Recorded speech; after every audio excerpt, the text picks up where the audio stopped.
Everyone.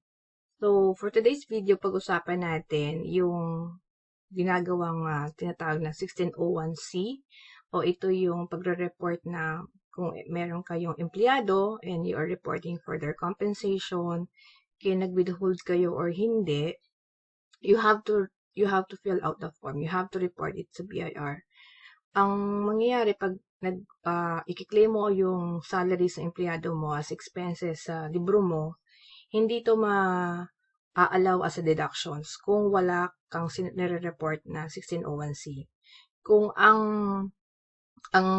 argument mo hindi man kasi ako nag-withhold kaya hindi ako nag-report, kahit hindi po kayo nag-withhold kasi sabihin natin hindi naman lalagpas na 250,000 a year yung sweldo niya, still there's a need for reporting. So, sa example na ito, papakita ko sa inyo kasi yung mga employees is minimum wage earner. So, when I say minimum wage earner, hindi siya nag-exceed ng 250,000 a year. So, yun ang gagawa natin ng sample ng 1601C. So, ito yung offline EBIR form package mo.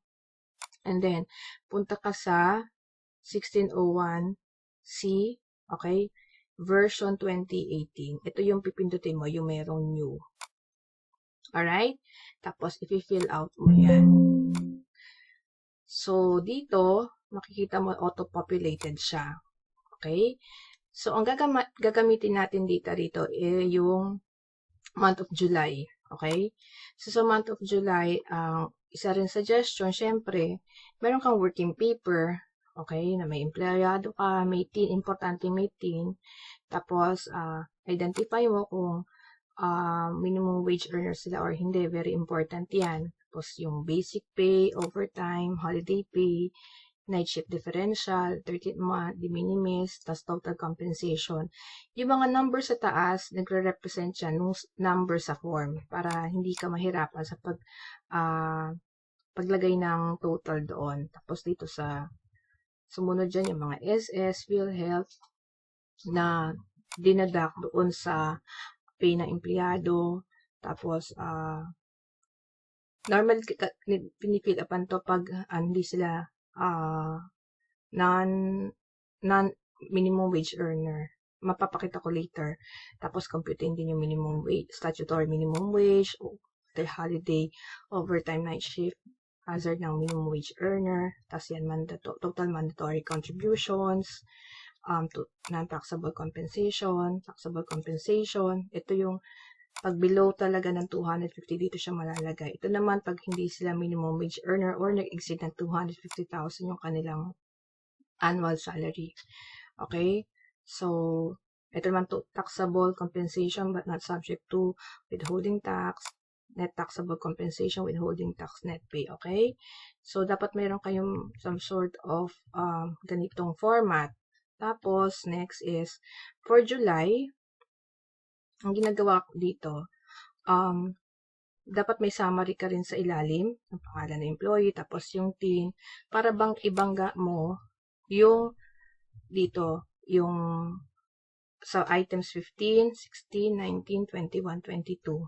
Parang kokopihin mo na lang siya doon sa tax forms mo. Okay?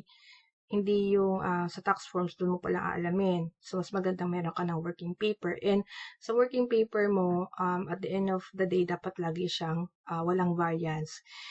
Good na mag-start ka rin since start of the year. O kung nag-start ka na August yung business, then good. August until December kasi merong annual reporting na ginagawa. Okay? Aside from that, dapat kung ano yung nakalista dito, siya rin yung tamang nakalista sa libro mo. Bangga siya kung ano yung binangga mo, salaries expense, ano nilagay mo overtime. So, dapat nakabangga siya doon. Okay? So, let's work on month of July. So, ito na tayo. Month of July. So, kasi August ngayon, ito rin careful ka. Kung month of July, palitan mo siyang July. Okay? Tapos, amended return, no. Any taxes withheld, no. Kasi, minimum wage earner tayo. Okay? What's next? Ano ba yung category ng withholding agent? Isa bang entrepreneur, private? Okay? Kung government, government. Are there payees availing of tax relief under special law or international tax treaty? So, wala naman. No. Okay, next. Ano na ilalagay natin? Sabi dito, total amount of compensation, number 14. Tingnan natin dito. So, ano nilagay natin dito sa number 14?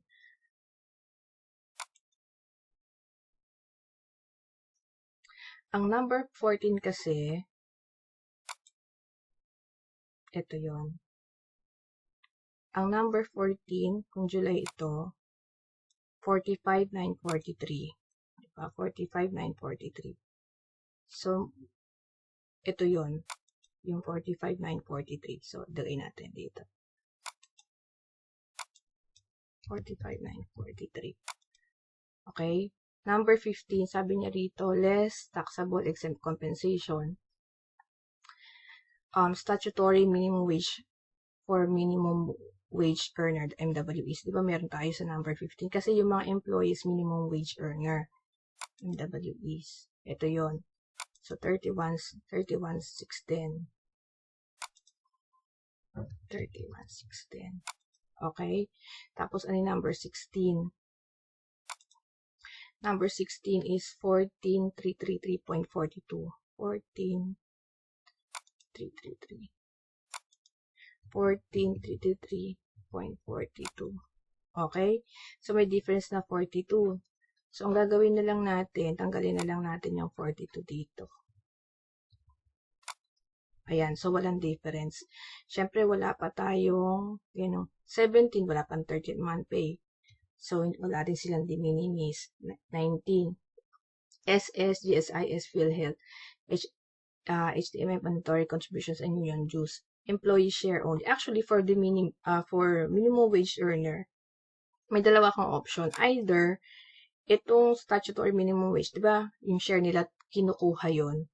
So, pwedeng ito, bawasan mo, tapos ilagay mo siya doon. Kunwari lang ha, 610. Tanggalin natin yung 610 dito. Pwede kasing gano'n na approach. Tapos, lagay mo rito yung 610. So, bangga siya. Okay, as long as nagbabayad, which is of course, nagbabayad naman, pero for simplification purposes, ganun ang ginagawa. Okay? So, parang kasi pag, sa libro kasi, iba yung, ang naka-record na SS, GSIS, ganyan, PhilHealth sa libro, yung employer share. For purposes of madali lang siyang din ma-tie up, yung iba, nilalagay na lang siya dito. Okay?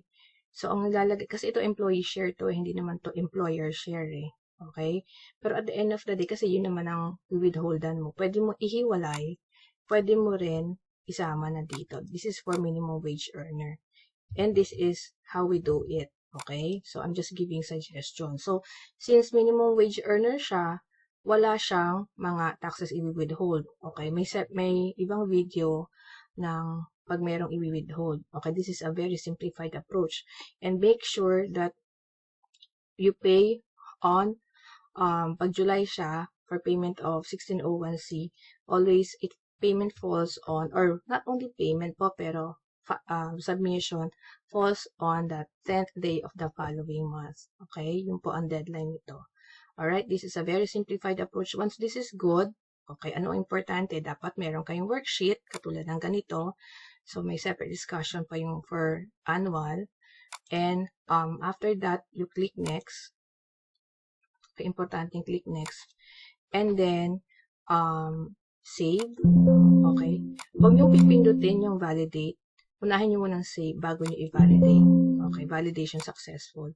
Once this is good, click submit. So, hindi ko siya isa-submit kasi this is just some sort of a dummy account. Okay.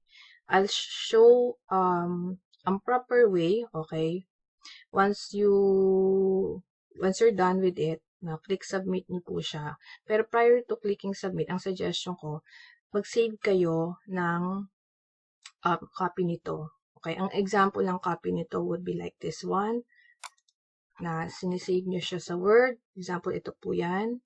Sisave nyo po siya. And then, once na-save na po siya dyan sa Word, through, for example, I'll show you. Paano ba mag-save? Ito yung ginagawa ko po pupunta ako sa snipping tool.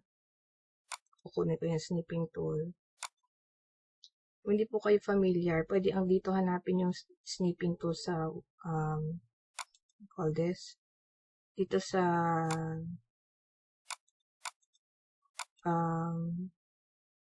sa may magnifying glass, tapos i-type nyo yan yung snipping tool. Ayan, lalabas po siya. Okay? So, ang ginawa ko is, in-snip ko siya, right-click, copy, and then, kuha ko ng blank na document, tapos, yan, paste, okay? Tapos, once sabi ko nga, once na-click nyo, once you're done, okay yung validate, i-click nyo yung submit and final copy. Pag kinlik nyo yan, may lalabas dyan na box, katulad nito. Ito, katulad niyan. So, yan ang kailangan yung i-snapshot just to show na meron talaga kayo nasabi na BIR form number, ganyan, itong form na yan. Kasi, ang confirmation, hindi ka agad dumadating. So, once you're done, then na-click nyo yan. I-add nyo siya dun sa Word document nyo.